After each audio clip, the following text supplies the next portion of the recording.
friends, Miss Kristi here, and I am so excited to be together again, cooking in the kitchen. Today we are learning how to make a fluffy baked potato. This classic snack uses just 2 ingredients, plus a little salt and pepper, and it only cooks in our microwave for 6 minutes. We're gonna have fun making this together today, and I'm so glad you're here. All is calm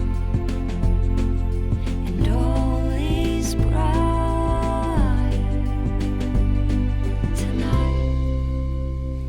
The first step to cooking and working in the kitchen is to wash our hands. While I wash my hands with soap and warm water for at least 20 seconds, let's go over the ingredients and supplies that you'll need to gather to cook along today. The ingredients you'll need are 1 russet potato, half a tablespoon of butter, and 1/8 teaspoon salt and pepper. The supplies you'll need are a microwave safe plate, half a tablespoon, 1/4 teaspoon, a fork, a butter knife, a piece of paper toweling, and oven mitts for safety.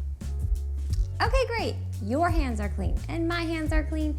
We've gathered our ingredients and supplies, so let's get started making our fluffy baked potato. Like I said, this is just a classic snack that you can pop in your microwave, super easy. So let's get started. Now the first thing I'm just going to do is grab the small plate that we had in the supply list and put that in front of me. That's where we're going to put the baked potato on. We're gonna cook it on the plate in the microwave. So I just wanna have that ready in front of me. And now we need to just grab our baked potato. This is just a russet, or grab our potato. This is a russet potato, and we need to rinse it off. So I just pulled it out of the bag. It still has a bit of like dirt on it. So the first thing we do is rinse it under some water to clean it off. I'm also gonna take my paper towel, so that's what I'm just gonna dry it with. So take this under your sink, rinse it for just a few seconds, try to scrub that dirt off with some water, and then we will wrap it in our paper towel. Just using my thumb to help get the dirt off. Just a quick rinse under some lukewarm water is all we need. And then I'm shaking that off. And I'm actually just going to take it in my paper towel and just give it a quick squeeze, soak up some extra water, and then place that paper towel right back onto your plate and grab your fork. Now, when we cook this in the microwave, we need to let some steam out of our potato. So what I'm going to do is take my fork and carefully hold my potato.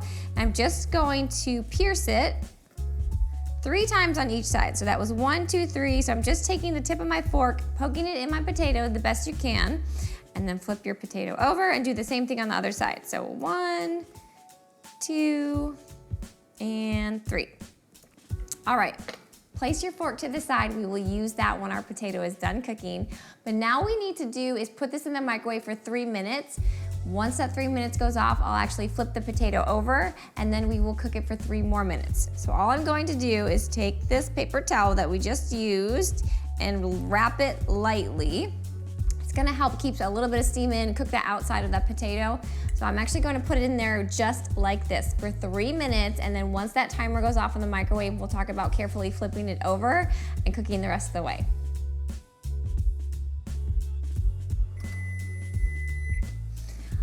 All right, friends, the 3 minutes just went off. So now I'm going to do is open up my microwave and carefully flip over my potato.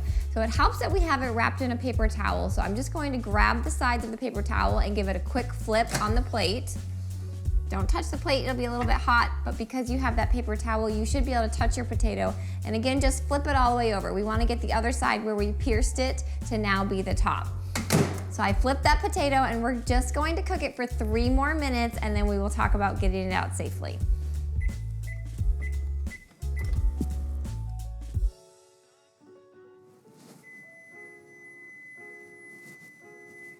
All right, friends, this is exciting. That last 3 minutes in the microwave just ended. So now we just need to take our baked potato out of the microwave and let it cool for 2 minutes. It would be way too hot to work with right now. The plate is also hot because it has cooked in that microwave for 6 minutes altogether. So that's why we have oven mitts in our supply list. So I'm actually going to put my oven mitts on, carefully take that plate out of the microwave and set it on a protected surface to cool for 2 minutes. So whether that's your cutting board that you can place it on, maybe you put it on a pot holder. We're gonna take the plate out, let it cool for 2 minutes, and then we'll talk about topping our baked potato. All right, friends, my baked potato has just cooled for 2 minutes, and now I'm going to go ahead and cut it open, put some butter and salt and pepper on it, and then we are done. I'm just going to take my paper towel and roll it right out.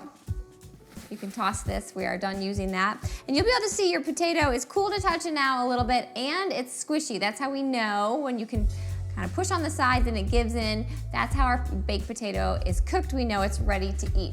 I'm going to take my butter knife and I'm going to take my fork. So these were both in the supply list, and I now just need to cut this open so we can put our butter inside.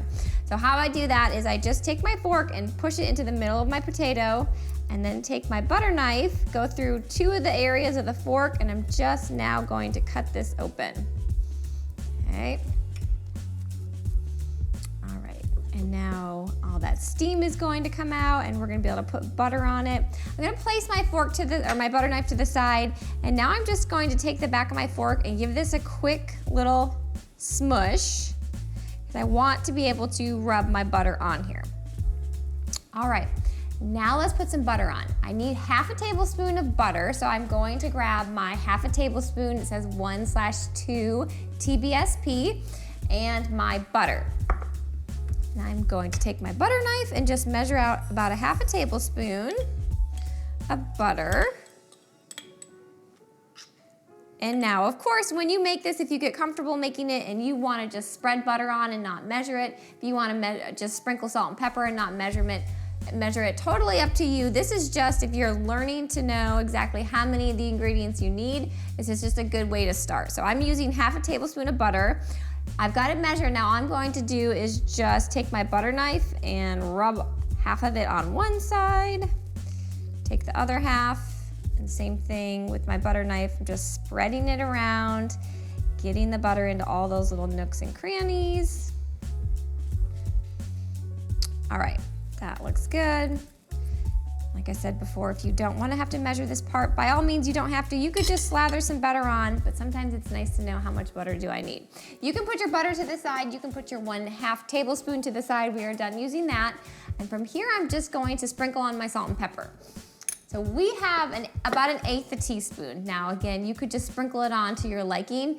If we want to measure it, I'm going to grab the 1/4 teaspoon and I'm just going to fill this up halfway. Not everyone has 1/8 of a teaspoon measurement in their kitchen, so I find it easier just to use the 1/4 teaspoon and then fill it up halfway. So I will take my salt and about 1/2 of my measurement here I've filled up, and I'm just going to sprinkle this on. If you know how much salt you like, go ahead and just sprinkle it from your salt shaker. All right, put your salt aside, we are done with that. Same thing with the pepper. Going to take my 1/4 teaspoon and just fill it up about halfway, and then sprinkle my pepper on. Now, if you don't like pepper, don't add it. If you want more salt, add more salt. If you wanted to then top this with some sour cream or maybe some shredded cheese, this is just the basic baked potato and how you make it in the microwave, and then you can top it with whatever you choose, whatever you like. Some people put salsa on theirs. Maybe you put chili on top if you have leftover chili. There's so many ways to eat a baked potato, but this is just a great classic way to know how to make the baked potato in the microwave. All right, so I've added my pepper. You can put your pepper to the side. You can put your 1/4 teaspoon to the side. We are done using that. And from here, I'm actually just going to take my knife and my fork again and just cut it up a little bit. You don't have to do this, but I find it easier to eat the skins if you give it a little cut. But you don't have to. Just also helps to mash it up a little bit more. The skins are really good for you though, so I recommend eating them. And it's a good practice for cutting with a knife and a fork. But from here, like I said, as long as you just give it a little bit more of a mash, I'm gonna put my knife away, take the back of my fork, mix all that butter and that salt together. And now we just have this great, delicious baked potato, and it only took 6 minutes in the microwave. You can definitely make this, maybe you're in your college dorm, you just have a microwave access, you're not wanting to use an oven. This is just a great snack to learn how to make, and baked potatoes are good for you. They give you some good vitamins and minerals, so definitely go ahead and give this a try, and when you do, let me know how it goes. Leave me a comment, let me know if you have any questions. You can even send me a picture of how your fluffy baked potato turned out. I would love to get to see your creation. Maybe you did top it with something else, and then maybe we can share it next week. Now, speaking of next week, on next week's episode, which is episode 83, we are learning how to make a microwave jambalaya. This meal uses just 5 ingredients, and it only cooks in our microwave for 10 minutes. In order to cook along and make microwave jambalaya, these are the ingredients that you'll need to have in your kitchen for next week. 1 cup of chopped tomatoes with garlic, 1 cup of microwave ready rice, 1 cup of frozen sweet corn, 4 ounces of pre-cooked kielbasa, and 1 tablespoon of Cajun seasoning. Well, friends, our time together today is almost over. I do hope you've enjoyed learning how to make our fluffy, classic baked potato. I know I had fun, and I already can't wait to cook together again next time. But before you say goodbye to this episode, make sure to click subscribe if you haven't already. You just have to click that little picture of me in the corner. That way you don't miss next week's episode. It will be out on Friday, and I'll see you then. Bye, friends. It's time to eat.